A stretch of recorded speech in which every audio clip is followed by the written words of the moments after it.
Il Partito Animalista Italiano del Friuli Venezia Giulia ha inviato una segnalazione urgente alla Regione per denunciare i frequenti disservizi e le mancate risposte del numero verde per il recupero della fauna ferita.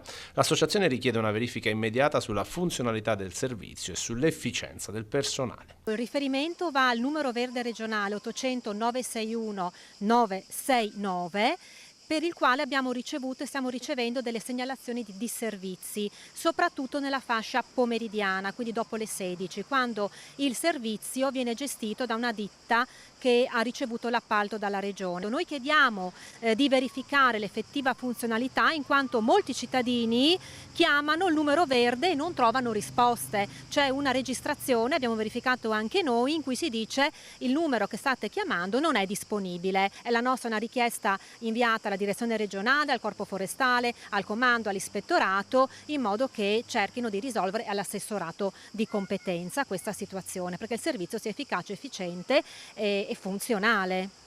Intanto passi in avanti, anche se purtroppo va detto lenti, sulla questione dell'uccisione del cigno a Precenicco, in attesa dell'autopsia. Un particolare inquietante: gli aguzzini sarebbero giovani.